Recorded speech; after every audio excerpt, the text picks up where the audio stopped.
خبردار 7 جگہ بسم اللہ مت پڑھنا ورنہ انسان کافر ہو جاتا ہے۔ بسم اللہ الرحمن الرحیم۔ قرآن مقدس اللہ کی عظیم کتاب ہے، یہ برکت والی کتاب ہے، اس کی آیتیں مومنوں کے لیے شفا ہے، اس کے ایک ایک حرف میں 10 نیکیاں اللہ نے مقرر فرمائی ہیں۔ قرآن مقدس دنیا و آخرت کی پریشانیوں کا علاج ہے۔ قرآن مقدس رحمتوں کا خزانہ ہے، لیکن اس عظیم رحمت والے خزانے سے مالا مال ہونا ہو تو پہلے سچے دل سے بسم اللہ الرحمن الرحیم پڑھو، پھر اس خزانے کو کھولو اور زیادہ سے زیادہ اللہ کی رحمتوں کو حاصل کرو۔ جب قرآن مقدس جیسی عظیم کتاب بغیر بسم اللہ الرحمن الرحیم کے نہیں کھلتی تو دوسرے جائز کام کی برکتیں بغیر بسم اللہ الرحمن الرحیم کے کیسے حاصل ہو سکتی ہیں؟ حضرت عثمان بن عفان رضی اللہ تعالیٰ عنہ نے رسول اللہ صلی اللہ علیہ وآلہ وسلم سے بسم اللہ کی نسبت سوال کیا۔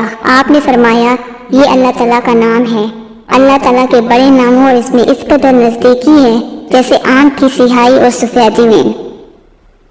جابر رضی اللہ تعالیٰ عنہ فرماتے ہیں جب یہ آیت بسم اللہ الرحمن الرحیم اتری بادل مشرق کی طرف جھٹ گئے، ہوائیں ساکن ہو گئی، سمندر ٹھہر گیا، جانوروں نے کان لگا لیے، شیاطین پر آسمان سے شعلے گرے اور پروردگار عالم نے اپنی عزت و جلال کی قسم کھا کر فرمایا کہ جس چیز پر میرا یہ نام لیا جائے گا اس میں ضرور برکت ہوگی۔ ابن مسعود رضی اللہ تعالیٰ عنہ فرماتے ہیں کہ جہنم کے 19 داروغوں سے جو بچنا چاہیے وہ بسم اللہ الرحمن الرحیم پڑھ، اس کے بھی 19 حروف ہیں، ہر فرشتے سے بچاؤ بن جائے گا، اسے ابن عطیہ نے بیان کیا ہے۔ لیکن کچھ ایسی جگہیں جہاں پر بسم اللہ الرحمن الرحیم پڑھنا حرام ہے، جائز ہی نہیں ہے، ہر انسان جہاں چاہتا ہے پڑھ لیتا ہے۔ کچھ لوگوں کی ایسی عادت بن جاتی ہے کہ وہ ہر کام کرنے سے پہلے ایک دم بسم اللہ الرحمن الرحیم پڑھتے ہیں، تو کچھ ایسی بھی جگہ ہے جہاں پہ بسم اللہ ہمیں نہیں پڑھنا ہے، جہاں پر بسم اللہ انسان اگر پڑھے گا تو وہ گناہگار ہوگا۔ بسم اللہ کا پڑھنا ایسی جگہوں پر ایسے مقامات پر جائز ہی نہیں ہے۔ اب آپ یہ سمجھ لیجئے کہ کون سے مقامات پر بسم اللہ پڑھنا چاہیے، کن مقامات پر بسم اللہ نہیں پڑھنا چاہیے۔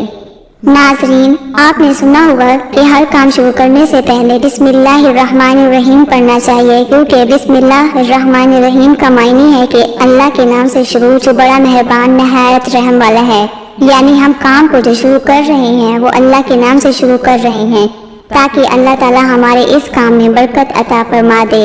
اور بسم اللہ پڑھنے کے فائدے بھی بہت زیادہ ہوتے ہیں۔ اگر کوئی انسان کسی کام کو پڑھ کے کرتا ہے تو اللہ تبارک و تعالی اس کام میں برکت عطا فرماتا ہے، اور یہ سنت بھی ہے۔ حضور صلی اللہ علیہ وآلہ وسلم نے بہت سارے مقامات پر ہمیں بسم اللہ الرحمن الرحیم پڑھنے کی تاکید فرمائی ہے، اور حضور صلی اللہ علیہ وآلہ وسلم نے بسم اللہ الرحمن الرحیم پڑھنے کا حکم دیا ہے۔ اب اگر آپ کوئی بھی نیک کام شروع کر رہے ہیں، اس نیک کام شروع کرنے سے پہلے بسم اللہ الرحمن الرحیم اگر آپ پڑھ لیں گے تو آپ کی سنت بھی ادا ہو جائے گی، اور اس پہ آپ کو ثواب بھی ملے گا اور اس کی برکتیں بھی آپ کو ملے گی۔ اگر آپ نے کسی نیک کام شروع کرنے سے پہلے بسم اللہ پڑھ لیا تو پھر انشاءاللہ اس میں آپ کا نقصان نہیں ہوگا، اللہ تعالیٰ خود آپ کا حامی و مددگار اور ناصر بن جائے گا، کیونکہ آپ نے اپنے اس کام کو اللہ کے نام سے شروع کیا ہے کہ ہمارا کام تھا کرنا، اور بندہ کیا کرتا ہے جو اس کے بس میں ہوتا ہے۔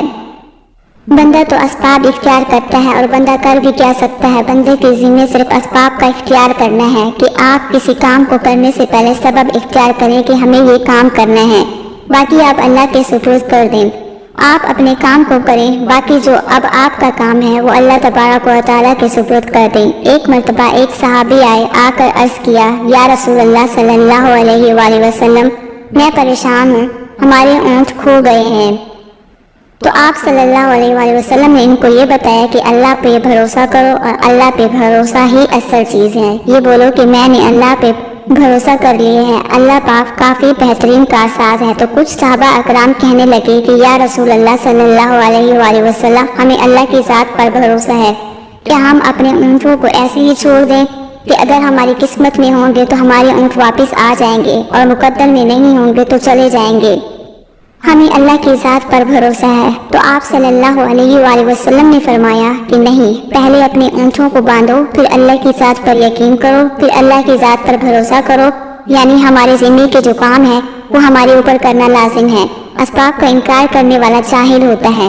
اسباب کا انسان انکار نہیں کر سکتا کہ نہیں ہم تو ہاتھ پہ ہاتھ رکھ کے بیٹھ جائیں گے، اب اللہ کھلائے کیونکہ وہ رازق ہے، وہ ہمیں کھلائے۔ لیکن آپ اپنی محنت کیجئے، آپ اسباب کا اختیار کیجئے، پھر اللہ کی ذات پر چھوڑ دو۔ آپ پہلے جاؤ مزدوری پر، آپ کام پر جاؤ، آپ کاروبار کرو، پھر اللہ کی ذات پر چھوڑ دو کہ اے پروردگار عالم، اب ہمارا جو کام تھا ہم نے کر لیا، آگے تیری رضا ہے اور تیری رحمت کے ہم امیدوار ہیں۔ صرف ہمارے کمانے سے رزق تھوڑی ملتا ہے، آپ نے کمایا بس کما کے لے آئے۔ اس کے علاوہ آپ غور کیجیے کہ دانے کو زمین سے نکالا کس نے، اس کے بعد پھر اس کو گیہوں کی شکل میں، پھر وہ آٹے کی شکل میں بنا، پھر وہ روٹی بنتی ہے۔ ہم سمجھ رہے ہیں کہ یہ ہماری محنت سے ہو رہا ہے، ہم نے روٹی بنائی، روٹی بنا کے وہ گوشت یا سالن یا سبزی ہمارے سامنے آئی، اس کے بعد ہم نے جیسے اس کو بسم اللہ الرحمن الرحیم پڑھ کے کھایا تو ہمارے حلق پر ایک فرشتہ بیٹھا ہوا ہے، وہ فرشتہ اب اللہ سے اجازت مانگ رہا ہے۔ حلق میں ہماری دو نالیاں ہوتی ہے، ایک نالی ہوتی ہے جو سانس کی نالی ہوتی ہے، ایک نالی وہ ہوتی ہے جس سے رزق اندر جاتا ہے، کھانا اندر جاتا ہے۔ تو یہ دو نالی بالکل برابر ہوتی ہے اور یہ دونوں کا ایک ہی چھید ہوتا ہے، لیکن پھر وہ اندر جا کر الگ ہو جاتی ہے۔ اب آپ یہ سوچ کر دیکھیے کہ فرشتہ یہاں پر بیٹھ کر اللہ تعالیٰ سے پوچھتا ہے ہمارے ہر لقمے پہ کہ مولا اس لقمے کو زندگی کا سبب بناؤں یا موت کا باعث بنا دوں۔ اب اللہ تعالیٰ کی اگر مرضی ہوتی ہے تو وہ لقمہ زندگی کا سبب بن جاتا ہے، اور اگر اللہ کی مرضی نہیں ہوتی تو وہ لقمہ موت بن جاتا ہے۔ یعنی اگر وہ لقمہ بچائے خوراک والی نالی کے جانے کے، اگر وہ سانس کی نالی میں چلا جائے تو پھر انسان ختم ہو جائے گا۔ تو آپ دیکھیے ہم نے اتنے سارے کام کیے، لیکن فرشتہ یہاں پر بیٹھا ہوا ہے کہ اس والے کو اس لقمے کو کہاں لے جانا ہے۔ تو یہ آپ نے اسباب اختیار کیے، یعنی اس کو اسباب اختیار کرنا کہتے ہیں، اور اللہ تبارک و تعالیٰ پر چھوڑ دیا۔ تو نیک کام ہم شروع کر رہے ہیں، کھانا کھا رہے ہیں تو ہمیں بسم اللہ پڑھنے کی تاکید کی گئی ہے، لیکن بہت سارے لوگ ایسے ہیں کہ کچھ حرام کام کرتے ہیں۔ جیسے مثال کے طور پہ اگر کوئی انسان جوا کھیل رہا تو اس میں بسم اللہ کا پڑھنا حرام ہے کہ اللہ کے نام سے شروع۔ اللہ نے کب کہا تھا کہ آپ جوا کھیلو جا کر؟ اللہ نے کب کہا تھا کہ آپ شراب بیچو جا کر؟ اللہ نے کب کہا تھا کہ آپ جھوٹ فریب مکر کرو جا کر؟ اللہ نے تو کہا ہی نہیں۔